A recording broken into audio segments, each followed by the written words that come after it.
So I've got something important to say about the versatility of the e-bike, which I think is quite important to get out there. I've only realised it now after a couple of months of riding it.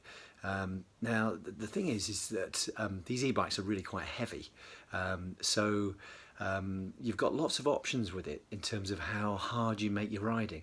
So tonight I've had a ride back. I've had a sort of 40-minute ride back across the other side of town, and decided that I wanted to have a really good workout. So I just turned the engine off, the motor, whatever you call it.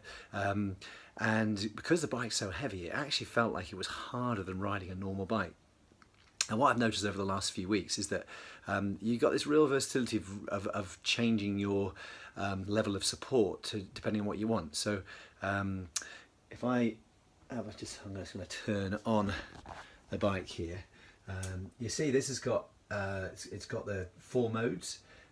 So it comes on eco, which is almost just like giving you a little bit of background support. So because it's a heavy bike, it kind of turns it almost into like a sort of just an ordinary push bike really. So you cycle along on that and it's just like kind of compensating for the weight of the bike.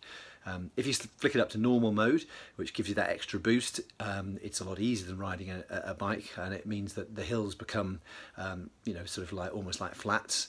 And of course, then when you're on the flat, you generally get above the speed where it cuts out anyway. So it's a bit like just riding flat, if you like, on a normal bike. And then when you put it onto power, that's kind of almost your get out of jail card really. So if you're really tired at the end of the day, you know, just can't be bothered, you can just stick into that and it gets you home, up the hills, whatever. You know, it's really easy. So in a way, what I'm discovering really is that you might think an e-bike's a bit of a sort of cop out in that actually it's an easy option, but it just gives you the versatility of doing what you want with it really. So you can train hard on it by making it a heavy, tough bike to ride, or you can kind of make it a kind of really easy substitute for a car. So I sound like a salesman really, don't I? But I think I'm promoting the e-bike as just that real genuine alternative to a car.